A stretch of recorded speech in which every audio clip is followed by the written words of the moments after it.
はい。それでは今回はですね、置き換えを利用していろいろな式を因数分解する方法について見ていきましょう。それに加えてですね、複二次式と言われる x の2乗を置き換えすると、二次式になるような、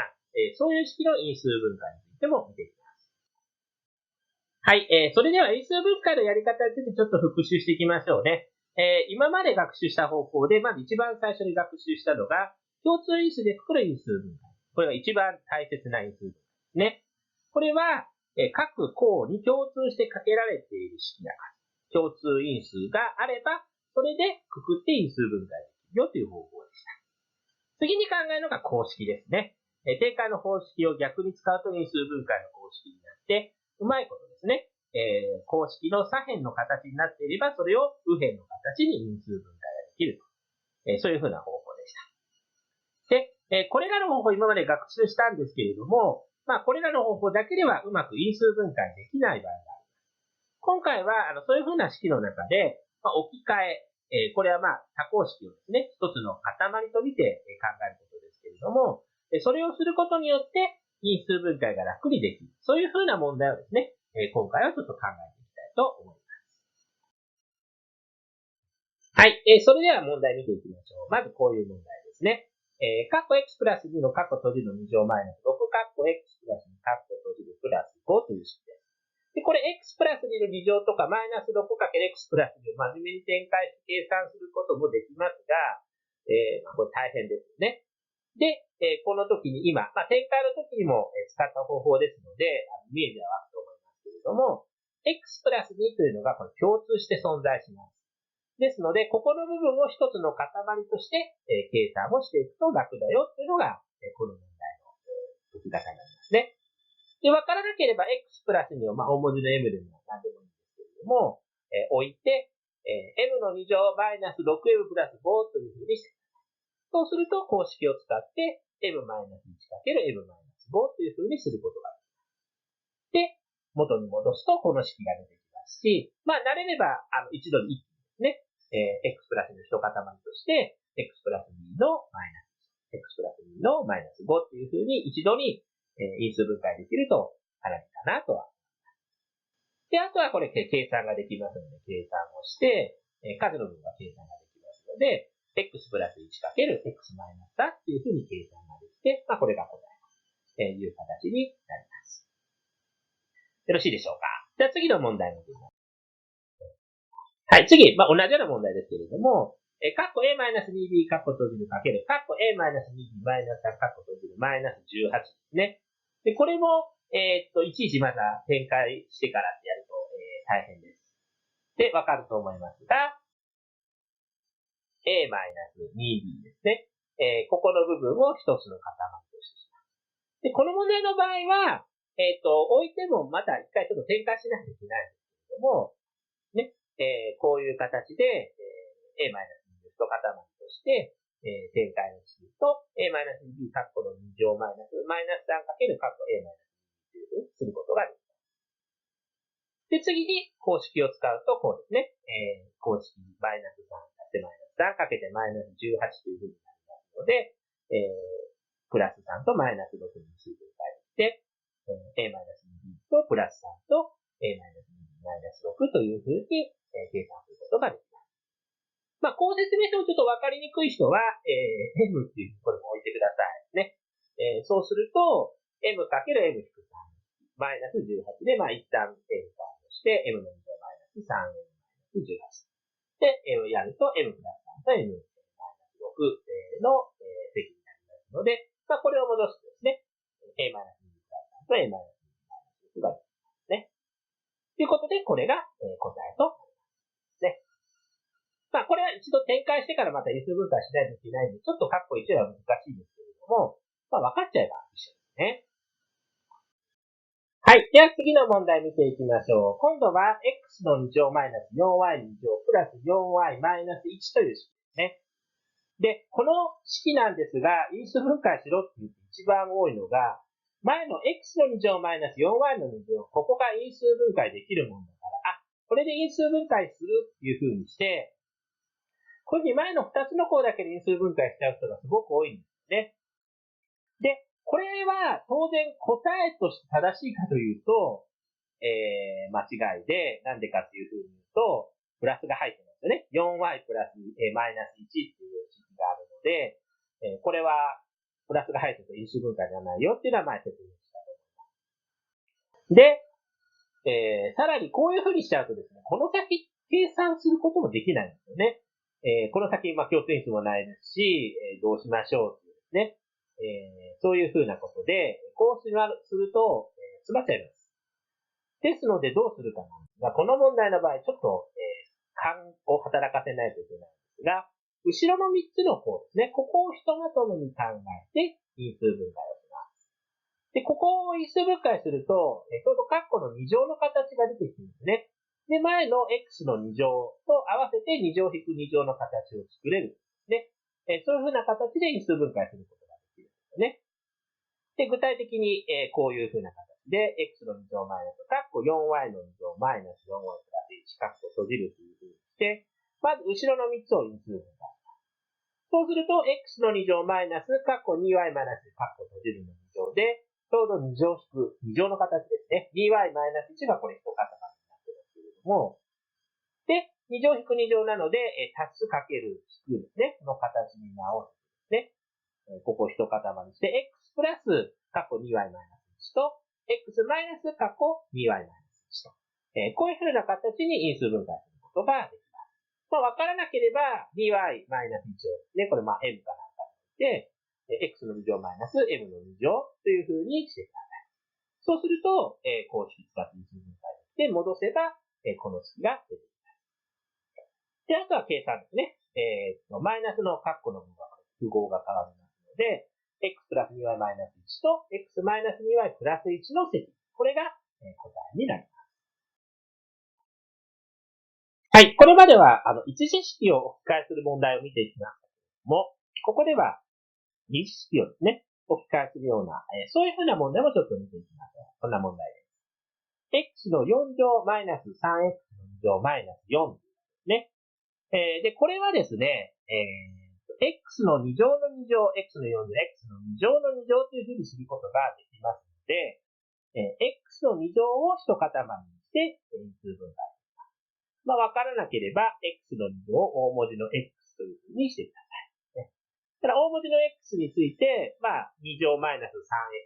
マイナス4は、x マイナス4と x プラス1の積というふうになりますので、わからなければこういうふうに置き換えて、戻して、x の2乗マイナス4と x の2乗プラス1ですね。こういうふうな形に因数分解をしてください。で、今までの問題ですと、ここでおしまいみたいなのが多かったんですけども、この問題の場合は、x の2乗マイナス4。これ2乗引く2乗の形をしていますので、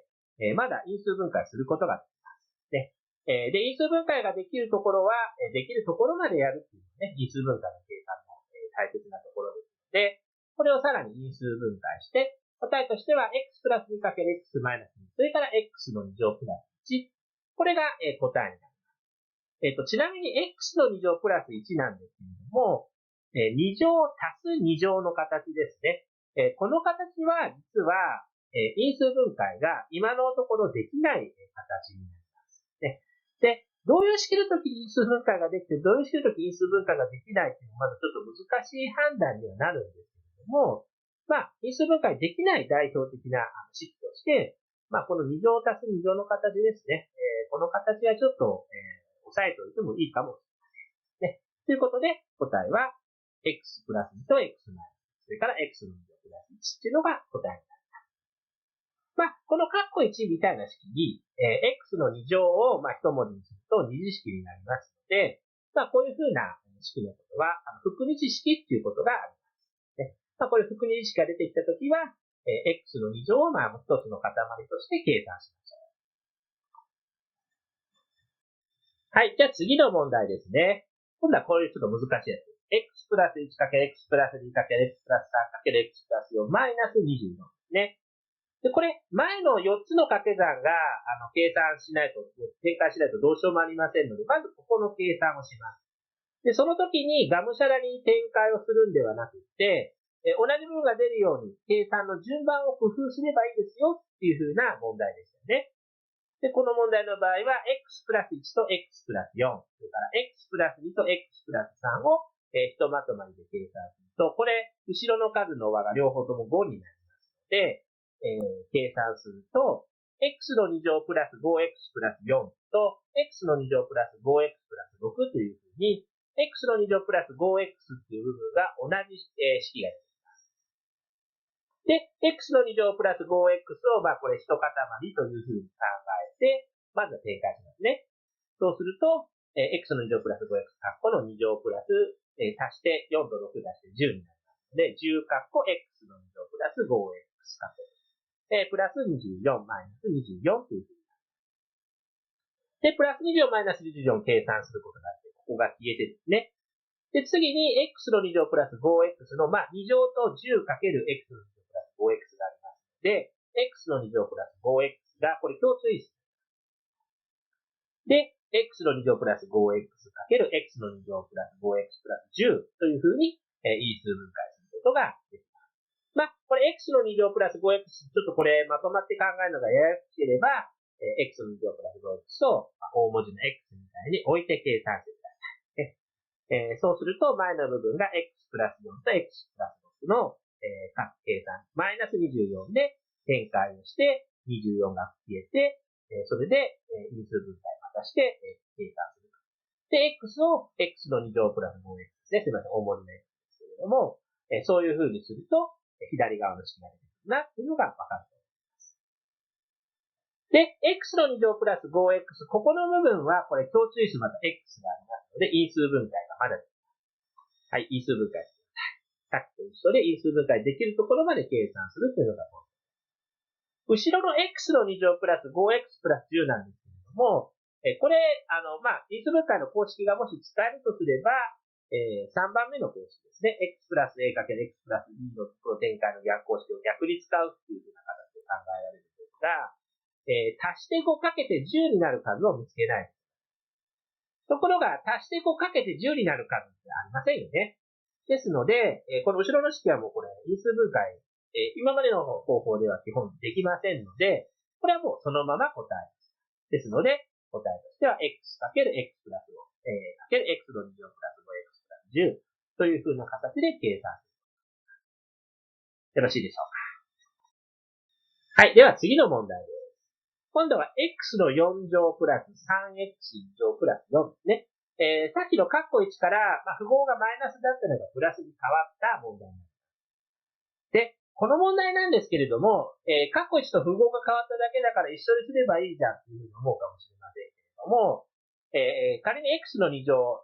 の2乗っていうふうにして、x の2乗を一塊にすると、ラージ x の2乗、大文字の x ね、プラス 3x プラス4、こういう形になって、これもこれの因数分解できないんですよね。ですので、さっきの括弧1と同じように、x の2乗を一塊っていうふうに考えると、これ計算できません。で、どうやったら計算できるかっていうふうに言うと、ここの前の部分がですね、4だったらこれ実際因数分解できるんですよね。x の2乗プラス 4x プラス4だったら、これ2乗になる公式ですね、を使うことができて、因数分解することができますので、ここが4になるように、とりあえずちょっと調節をします。で、どうするかなんですけれども、x の2乗の一塊するのはいいんですけれども、x の2乗の係数、4、3ですね。3を、4x の2乗マイナス x の2乗ですね。こういう風に、分けます。で、前の部分はこれで因数分解できるようになりましたので、括弧 x の2乗プラス括弧閉じるの2乗という風に因数分解をします。そうするとこれ、2乗マイナス2乗の形になりますので、これ実は公式が使えて因数分解できるんですよね。わからなければ、x の2乗プラスの大文字の x っていう風になって、大文字の x の2乗マイナス x の2乗、っていう風な感じで計算をしてください。慣れれば、そのままですね、計算をすることができます。で、最後に、各項は項べきの順に並べて、x の2乗が高いですね。x の2乗 x、定数の順に並べた方が、式として見栄えがいいですので、あとこれ計算をして項べきの順に並べると、こういう風な形で因数分解することができます。よろしいでしょうか。ちょっとこれはあれですよね。テクニックがあるんですが、ちょっと分かってないと、計算できない、そういう風な因数分解ですので、まあこんなのね、ちょっとやり方を、頭の中に覚えておくとね、いいと思います。はい。ではラストですね。こんな問題。x の4乗マイナス、6x の2乗 y の2乗プラス 25y4 の4乗ですね。で、さっきから y の2乗とか y の4乗が付け足されていますが、まあこれは今まで何回も送っていますが、定数の部分だったり y が付くだけで、まあ同じように考えられます。で、これもどういうふうに因数分解するかなんですが、単純にですね、x の2乗とか y の2乗を一文字で置いても、うまいこと因数分解できませんので、ここが10だったらいいなっていうふうに考えますね。x の2乗マイナス 10x プラス25だったらうまいこと2乗作れますので、10ならばいいなって考えます。で、10にするために、ね、マイナス 10x 乗 y 乗プラス 4x 乗 y 乗というね、こういうふうに、分けます。ね。そうすると、前の部分ですね。3つの方が、x の2乗、それから 5y の2乗ですね。ここを一塊で考えて、x の2乗マイナス 5y の2乗の全体の括弧という風になって、4x 次乗 y 2乗という風に計算することができます。で、こっから先なんですが、実は、こうやっちゃうと、ふん詰まります。ここを、まあ、一塊で置いたらできるかなと思うんですが、後ろがこれ、プラスなんですね。プラスですので、これ以上計算できません。さっきの2乗足す2乗の形は因数分解できないと言いましたので、実はこういうふうに置くとふん詰まっちゃいます。で、後ろのこの部分がマイナスでなかったら、うまいこと続かないんですよね。ですので、マイナスにするためにはどうすればいいか